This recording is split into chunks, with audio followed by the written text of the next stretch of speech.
Welcome, Urban Tribes people.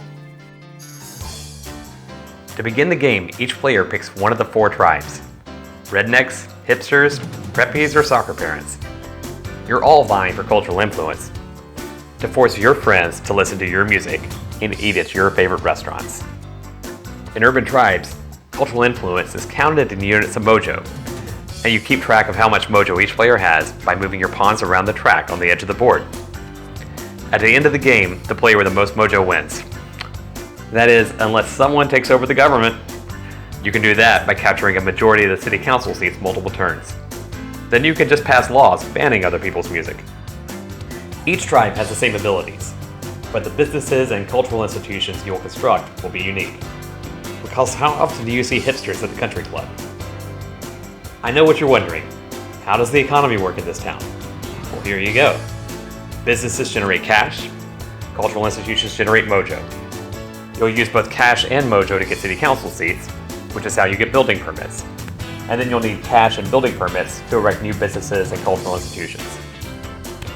Urban Tribes has 7 to 9 turns, depending on the vagaries of fate, and each turn has 3 phases, outlined on your player map. The game begins with the election phase, because this last campaign cycle was so much fun, right? Each player writes down how much cash they want to donate to campaigns. Everyone then reveals how much they donated, and you fill up part of the city council based on those donations. The person who donated the most gets the most seats, and the person who donated the least gets let out in the cold. That's not shady, is it? You then fill the rest of the city council based on how much mojo each player has. Voila! A city council.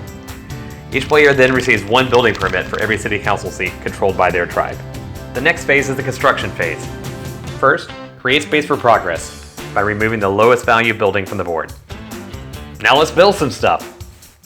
The tribe with the most city council seats will go first, and the player with the fewest will go last. The board consists of 25 blocks, each with 4 lots, arranged in 4 sectors: downtown, midtown, suburbs, and boondocks. Building costs are highest downtown, but so are the returns.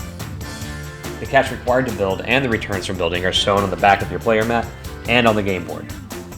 Building also requires 1 building permit per lot. A small building only requires 1 permit, and a large one requires 4. You can choose to construct buildings owned exclusively by you, or you can negotiate with other players to build together. And if you don't like that scout hall your friends just built, you can demolish it, but that will cost extra. The last phase is a short cleanup phase. Every tribe gets cash and mojo generated by their properties. You can calculate your payout by using the grids on the back of your player mat or on the game board. Each player then draws an event card. These range from asbestos to the lottery to community organizing to tested bureaucrats and many more. Our town has all the problems and potential of real life. Finally, move the population pawn 1 space to signify the end of the turn. Rinse and repeat a few times and you have the game.